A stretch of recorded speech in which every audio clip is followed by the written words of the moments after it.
I want you, and I'm going to get you. I'm going to have you. I'm going to get to touch your body.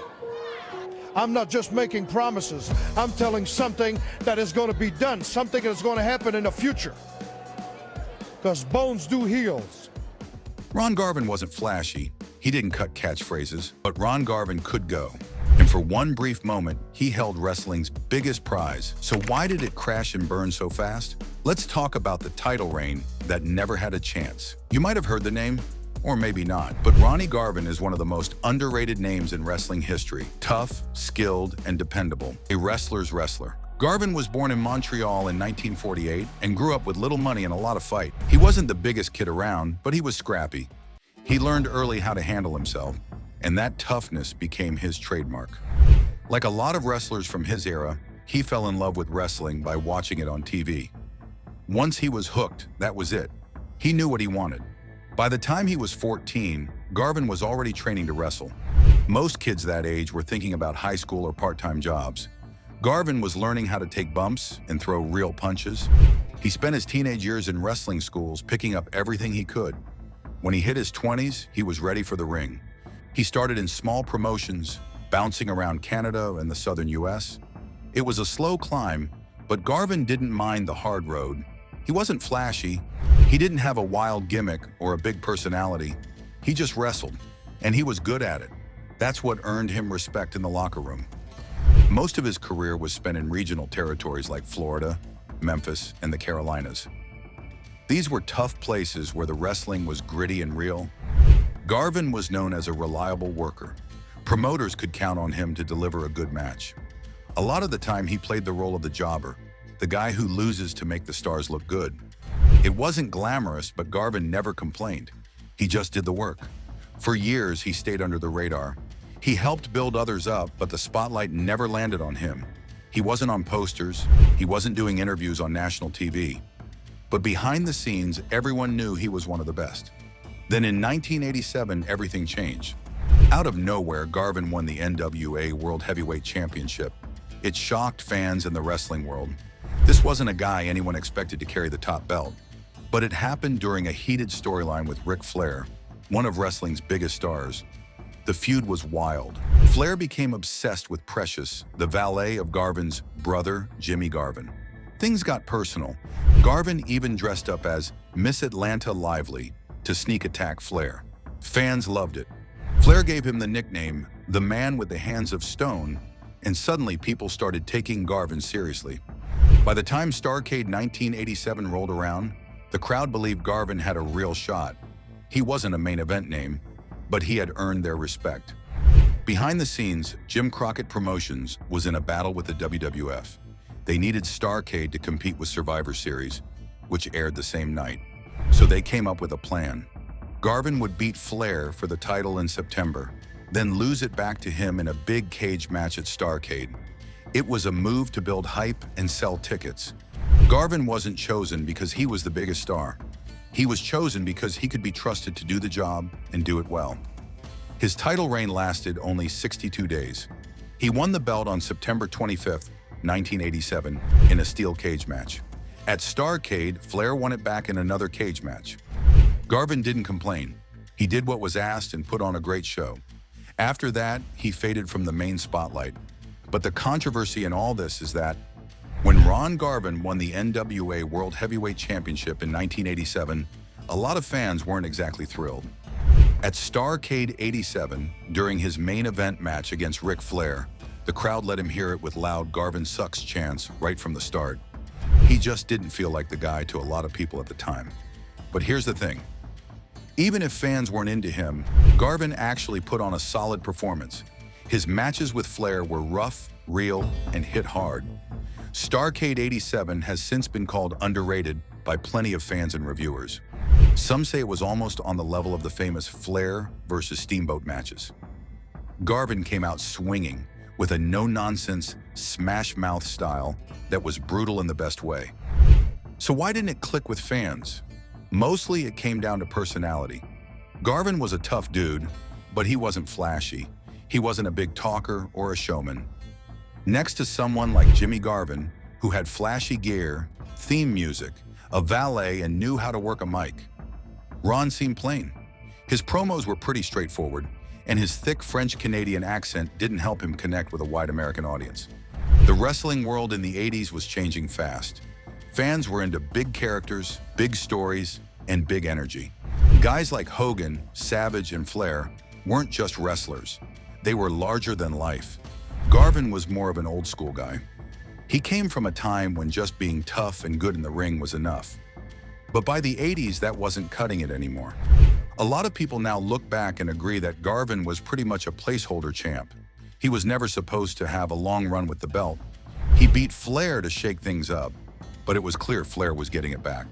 That doesn't mean Garvin didn't deserve respect. He absolutely did.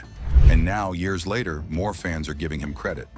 He was a good wrestler, but there was also a dark side to his career that I can't afford to miss. Garvin was tough, one of those old school guys who kept going no matter what. But behind that toughness was a body that took a serious beating.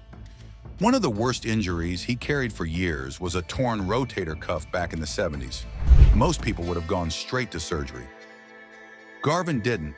He put his arm in a sling for 2 weeks, then got right back in the ring. And sure enough, in the 80s, he tore the same shoulder again. This time, he took just 10 days off. The problem didn't go away. It got worse.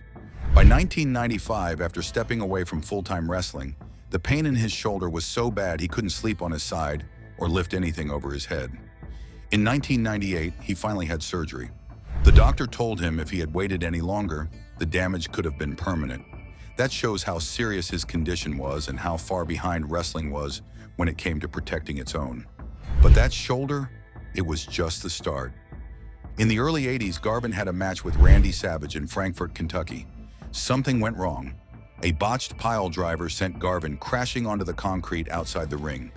He said it felt like an electric shock shot through his body, like 10,000 volts from the top of his head to his tailbone.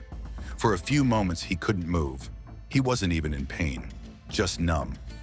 At the hospital, the doctors said it was a rare shock to his spinal cord. The pain came the next day, hard. Garvin didn't make a big deal out of it. Years later, he still spoke like it was all part of the job. "You don't heal as fast," he said. "When you're a kid, it takes a few days. Now it's 6 months, sometimes a year." Even after all that pain, all those injuries, Garvin said he would do it all over again. That mindset wasn't just Garvin's.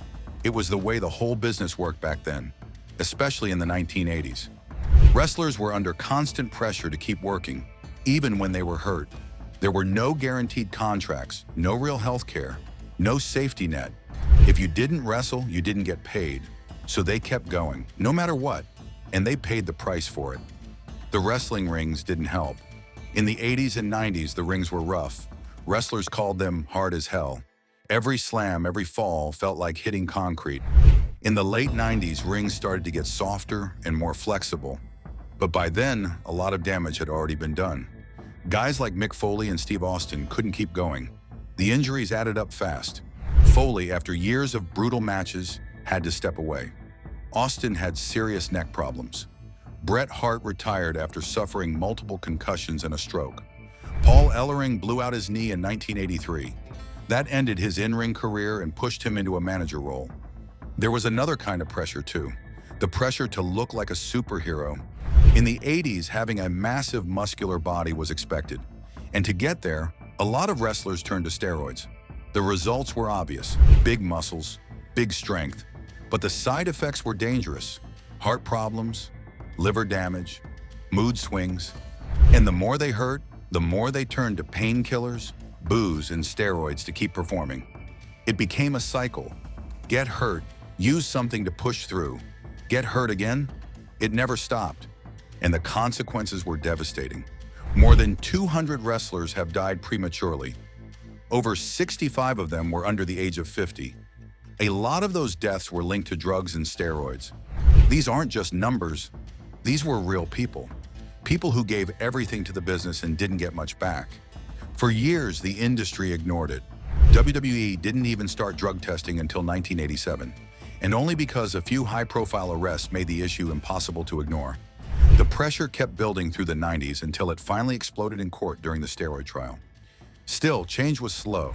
It wasn't until 2006 that WWE created the Talent Wellness Program.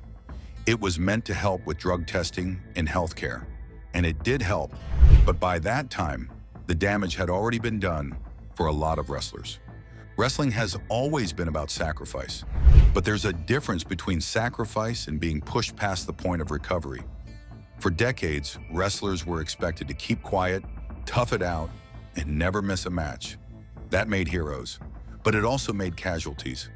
Garvin's story is just one of many. These injuries weren't rare.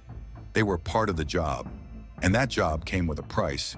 As of his later career, after Ron Garvin won the NWA World Championship in 1987, things slowly started to wind down in his wrestling career.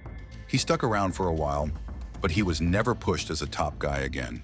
In the late 1980s, Garvin joined the WWF, but it didn't really work out. At that time, WWF was all about big, flashy characters with loud personalities. Garvin was more of a quiet, tough guy who just wanted to wrestle. He had a few matches in a feud with Greg, the Hammer Valentine, but he wasn't used much beyond that. He was mostly there to make the other stars look good. By the early 1990s, Garvin stepped away from the spotlight. Unlike a lot of other wrestlers from his era, he didn't hang around the indie scene or try to stay famous. That was never really his style. Garvin was always about doing the job and moving on. After wrestling, he took a different path. Garvin got into flying and worked as a pilot. He even became a flight instructor. It was a big change from the world of wrestling, but he seemed happy with it. Over the years, he has made a few appearances at wrestling conventions and fan events. People still remember him for being tough and real. He also did a couple of interviews where he talked about his career. He was honest and straight to the point, just like always. Now, Garvin lives a quiet life in retirement. He stayed out of the spotlight and kept things low-key.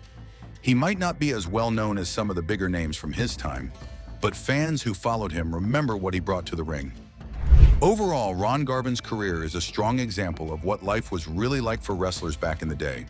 He came up in a time when you were expected to fight through pain, work while injured, and never complain. Garvin did exactly that. He wrestled with serious injuries, often without proper treatment, and paid the price with long-term damage that stayed with him for years. His story isn't just about one man's pain. It reflects what many wrestlers from his generation went through. They worked non-stop, under tough conditions, with very little support for their health or their future. Garvin's time in the spotlight also came during a big change in the wrestling world. He started during the territory days when wrestling was local and focused on hard, realistic matches. But by the 1980s, wrestling was becoming big business, full of bright characters, national TV deals, and pay-per-view events. Garvin landed right in the middle of that shift.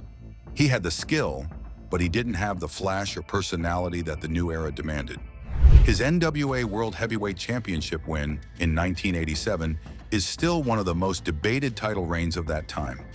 Not because it was long or highly celebrated, but because it was unusual. Garvin wasn't picked because fans were begging to see him as champion. He was chosen because Jim Crockett Promotions needed someone to hold the title for a short time and help build hype for Starrcade. It was a business decision. Garvin knew it, but he stepped up. He delivered a hard-hitting, physical match with Ric Flair that still holds up today. Garvin may not have had the big personality of some of his peers, but he had heart, toughness, and real in-ring skill. Over the years, more fans have come to see and respect that. His matches are often called underrated. His style, which was gritty and believable, is now more appreciated than it was back then. Ron Garvin's legacy is not simple. It is full of tough moments, business decisions, and missed chances. But when you look at everything together, it is clear he made a real impact. He showed what it means to be reliable, strong, and dedicated to the craft. His reign may have been short, but his place in wrestling history is secure. If you enjoyed this video and want to hear more stories like this, give it a thumbs up, hit subscribe, and turn on the bell so you don't miss what's coming next. Thanks for watching.